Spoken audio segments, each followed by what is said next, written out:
Jocko Willink is a retired U.S. Navy SEAL who led the most highly decorated Special Operations unit in the Iraq War. He went from being a Navy SEALs commander to becoming a New York Times best-selling author, top-rated podcast host, and designer of a line of men's denim jeans. And today we're going to learn his best advice on how you can lead and not manipulate. Rise and shine, it's espresso time. I wake up every morning. Espresso keep me going. I wake up every morning. Hey, it's Evan Carmichael, and every morning I bring you a shot of espresso to help you believe in yourself more and start your day with confidence. So good morning, I believe in you, and let's do this. Over to you, Jocko Willink. Manipulation obviously has a bad connotation. Leadership has a good connotation. What's the difference between the two? Because guess what? If I'm manipulating you, I'm trying to get you to do something. If I'm leading you, I'm trying to get you to do something. And many of the tools are very similar. So what's the difference between me leading you and me manipulating you? It's very easy for me to answer that question. If I'm manipulating you, I'm trying to get you to do something that's going to benefit me. If I'm leading, I'm trying to get you to do something that's going to benefit you, it's going to benefit the team, and it's going to benefit the mission. So for me, those are too easy. Those are too easy. It's real obvious. And by the way, if I'm a manipulator, I can get away with that for a little while, but eventually you're going to look at me for what I am. You're going to see that the maneuvers I'm making, the tools I'm using, I'm utilizing those tools for my own benefit. And as soon as you see that, you won't fully support me. You won't. The same goes for when I'm trying to make you do something good for yourself and for the team. You're going to see that too. And you're going to say, he actually cares about me. That's what he's doing this for. And when you know I care about you, you'll do anything for me. My definition of leadership is wanting the people on your team to win more than you want them to win with you. I want the people on my team to win as humans more than I want them to win with me. That's good karma. That keeps you positive and happy, but it also wins your team's heart and souls and not just their brains. So I like to think of relationships as parallel paths. Whenever I'm interacting with somebody, it's a parallel path. Even you and I right now, this is a parallel path that we are on right now for the next however many minutes. And then I'm off doing my thing and you're gonna go off and do your thing. And maybe we come back on the same parallel path and we meet again. Or maybe this is the last time I see you. Sorry to see you go, but hopefully you're off doing your life, crushing it, and we moved on. And I think that's normal. And you'll have people come into your life and you run together. And sometimes the best thing in life is for them to stay with you as a running mate for a day, for a week, for life, for a decade. And sometimes the best thing for them is to actually move away. And now running with you is no longer the best thing for them. And that's your job now to push them away and go do it. And maybe they come back at some point in the future if you align again. I think about a friend of mine named Bo Hawkins. And Bo has been a friend for a number of years. He was super active on my YouTube channel. And a while ago, 2 years ago, we started a new show called The Bo Show. And the Bo Show was him going to be interviewing different people and bringing them to my YouTube channel. He loves reaching out. He's got a knack for being able to find and get access to exclusive people. And he wanted to run an interview show, but his channel was a little bit small. And so he said, can I use your channel? I thought, yes. The very first interview he did was with Wim Hof. And I wanted to get to Wim Hof, and he wanted to get to Gary Vee, and Gary Vee had been on my channel, so I introduced him to Gary, and he did an interview with him. He introduced me to Wim, and I did a whole session with Wim, and went and did the ice baths with Nina, and had a bunch of fun. And so we launched the Bo Show. And at that point, then Bo became very heavily involved in what we were doing. He's reaching out. We're promoting his shows. We're in contact a lot back and forth. Then he came to my Thought Leadership Academy in Toronto and was one of the helpers and was coaching people on how to get these introductions. How do you get access to big names? And then he got a big client. And he shut down his YouTube channel and didn't post any content and wasn't doing interviews. And he kind of left the parallel paths, right? It's like, awesome, I'm so pumped for you. Go do your thing. He's doing Netflix specials. He's making tons of money. He's doing dream projects that he's working on. And he kind of left to go do his thing. And then he messaged me about a month ago. This was like 2 years ago. He was doing the Bo Show, nothing. Messaged me about a month ago and said, hey, Evan, I want to launch the Bo Show again. I'm like, yeah, baby, let's go. right? And so he got Gary Vee back on, he got Wim Hof back on, he's got some exciting other guests lined up that we're gonna bring back to the main channel. And he was on Parallel Path and he left, and we stayed in touch every now and then, and now he's back, right? And again, maybe this Parallel Path with Bo is a lifetime. Maybe I talk to Bo every day for the rest of my life until one of us dies, or we die together holding hands. I don't know. Who knows what will happen? Or maybe this is another stretch for 3 months, and then he finds another passion project and goes and does that. You don't know. But the door is still open. It was a great run 2 years ago, and now we're setting off on another run, and hopefully that lasts for a long time. But if the best thing for him ultimately is to go off and do something else, that's great. And my door is always open to come back and jump on this parallel path. And so that's how I try to approach relationships, is that you come together. And again, for us, we're spending this little bit of time together. And maybe the best thing for us is to keep going. And maybe the best thing for you is to watch a morning video every single day.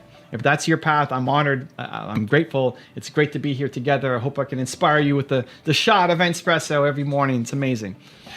And maybe we end up doing something even more closer together. Maybe you've got the next killer app that I'm going to invest in and help blow up. And maybe we become business partners in a bunch of different ventures. I've done that with 10 or so different people from my audience. We've launched different ventures together.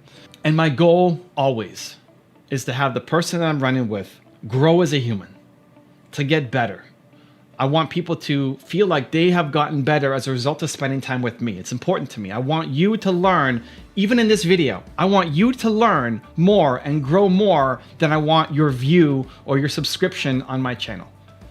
If you took this video and then ran with it and then blew up your life, not just business, your life, and never came back and watched another video of mine, I'm pumped. Some people say, hey, Evan, you introduced me to Jocko Willink, and I was watching all your videos, and now I don't watch as much because I go watch Jocko. Sorry, man. I'm pumped, right? If I'm no longer the best person for you, amazing. Go off and do that thing. Because it always comes back. Like, people are afraid of the loss. You're afraid of losing that person. You're afraid of losing that connection. It always comes back, like Bo, right? Whether they actually come back and join your team again, or they're just off in the world saying good things about you, good karma always comes back. And it makes you happier, it makes you positive, it makes you stop living in fear, in potential regret mode, if this person's gonna leave, in scarcity mindset. And whenever you're making decisions from that mindset, you're never gonna win. So think about the people on your team and want them to win as humans more than you want them to win with you. Now, I've got a 3-step process for how to do it that I'm going to teach you right now. But before that, if you want to learn how to have unstoppable confidence and self-love, check out my 254 series. They're free. The links to join are in the description below. People want to know how to stop the laziness, and they want to know how to stop the procrastination. And I looked at him and I said, I'm not a brand. I'm a person. Self-discipline comes from the self. It comes from you. Okay, so how can you do it? How can you be a better leader? How can you want the people on your team to win more than you want them to win with you? 3 steps, let's go. Step number 1 is try to wear their skin. One of the greatest tools I think you can ever develop as a human is to learn how to wear somebody else's skin. That's my own kind of weird term for it. I think people will usually say walk a mile in somebody's shoes, wear their shoes. I want to wear their skin. I want to be that person. I'm trying to be that person when I'm talking to them and try to think about not what I want them to do and how Evan Carmichael is where a lot of people fall down. You tell people what you would do in their situation. When people come and ask for advice, you say, well, I would do this. That's terrible advice. What you would do doesn't matter. What should they do? And the best advice you can give them is to actually try to be them, understand their hopes, their desires, their dreams, their core values, what they care about the most.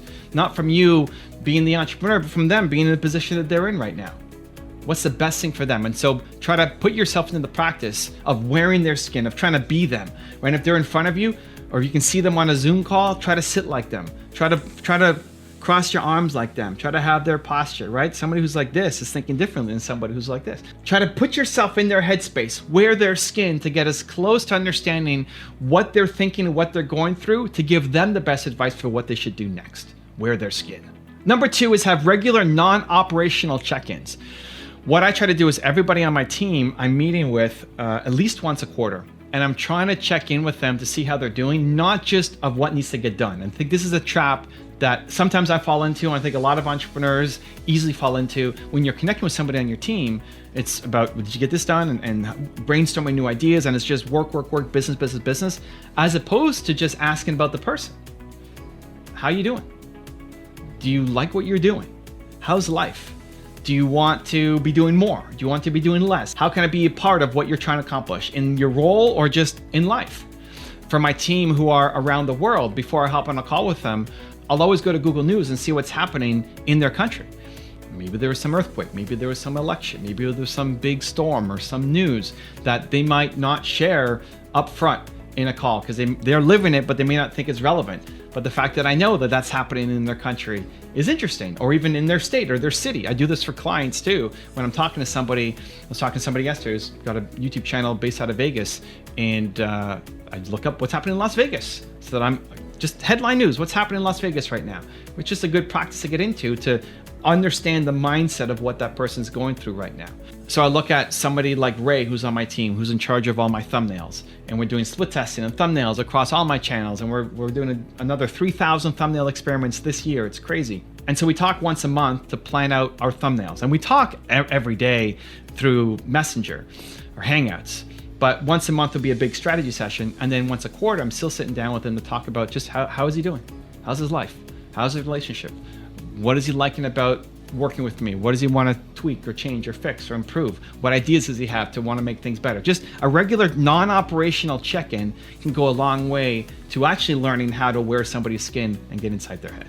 Again, not so that you can manipulate them, but so you can influence them and help them and lead them to have a best life for themselves.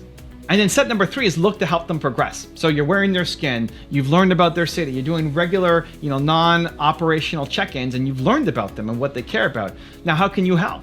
Sometimes it may mean you have to educate yourself. So for example, there was a person on my team who had Lyme disease. I'd never heard of what Lyme disease was. Never knew what it was, never heard about it, didn't care. I'm ignorant about most things, but the fact that he had it, now I went to Google News and I created a news alert around Lyme disease. And when something came out about Lyme disease that was interesting, new, novel, some new study or some new celebrity came out, Shania Twain has it, Avril Lavigne has it, Justin Bieber has it, I would share it with that person. And it made them feel like I cared. And I did care, right? I'm not every day going, Lyme disease, Lyme disease, Lyme disease, right? But the fact that it was in my news alerts and I was thinking about that person made them feel special. So it has nothing to do with my business, right? I'm always looking for opportunities to help somebody grow and learn. What skill set do you want to pick up? But outside of that, what do they care about? What are they struggling with? And how can you be a potential resource? And the more it's even outside of what you're supposed to do as a boss, the better it is even for that relationship. So look for ways to help them progress. Now I've got a special bonus clip that I think you're going to enjoy. But before that, question of the day, I want to know, what is one thing you're going to do today so that you will become a better leader for your team? Let me know down in the comments below. And if you made it this far in the video, I want to celebrate you. Believe Nation, we don't just watch videos, we do something about it. So if that's you and you commit, you promise to take action, give me a hashtag believe down in the comments as well. And also tell me where you're from. Show some local pride. I want to celebrate you. Leadership is much less a title and much more an approach to going through life. And so when you walk out in the world every day, I just want you to keep that in mind as much as possible.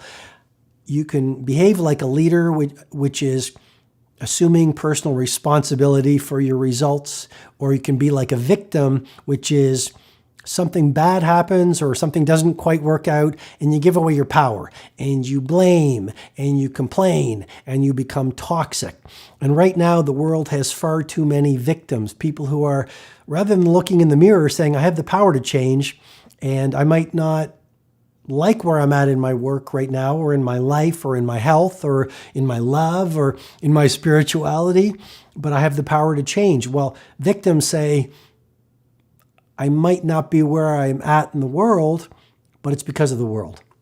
It's because of my childhood. It's because of my husband, my wife, my boss, my team, my country, my economy.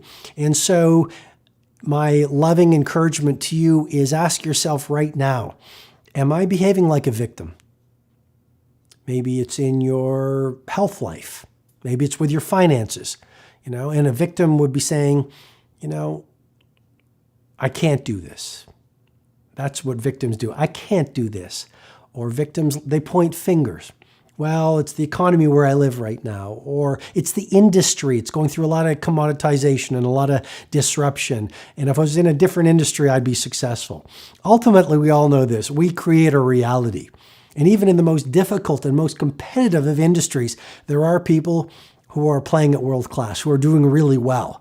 Why? Because they have a different approach, because they are doing different things. And fundamentally, they're not behaving like victims, blaming and complaining and being toxic and wasting time and living in the past. They're showing up like leaders.